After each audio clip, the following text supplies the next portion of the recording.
been a thought that crossed my mind of something that we would have to worry about, some sort of violent act happening at one of those events. I did not expect it, but as soon as I heard my brother's voice, I knew something was not right. A Reno, Nevada family is healing, and another is grieving after the loved ones were involved in a random act of violence while volunteering for a nonprofit. My mom and sister were at a feeding event that they do with Food Not Bombs. So the feed happens every Monday night, 5:30s, rain or shine, doesn't matter. It's a collective group, and so everyone, it's all hands on deck every day, or every Monday, every time. It is my understanding that my mom and sister were helping a woman go through a bag of clothing at the very end of the feed. It was time to pack up, it was time to go. When they were standing there, suddenly a man who is not a regular attendee of these feeds drove his car into my mom, my sister, and the houseless woman that they were helping go through the bags with.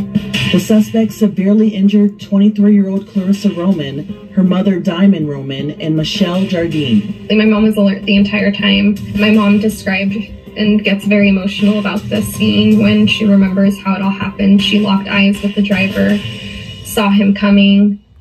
When she landed on the ground, she knew something was not right. The women were taken to the hospital. My mom, she arrived to the hospital complaining of back pain, and I think she knew that her back was broken. As far as my sister goes, she arrived to the hospital with a broken ankle, broken ribs, a brain bleed, a collapsed lung, and both of her clavicles are broken.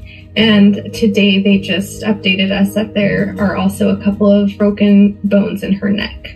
Michelle Jardine, who was experiencing homelessness, went to the event for food. Despite the life-saving efforts of first responders and hospital staff, the 55-year-old passed away. The suspect, 57-year-old David Wayne Turner, was arrested on felony murder and attempted murder charges. He waived his right to an arraignment and will appear in court on May 16th. Police say he told them his actions were intentional. From my understanding, we do not have a motive or know of a motive. Both families have gotten help from their community with GoFundMe pages. And Celeste says they want to cover Michelle's funeral expenses. My parents were really reluctant to even have a GoFundMe in the first place, but luckily we have had lots of support from our circle. She's thankful for donations, but also worries about the future.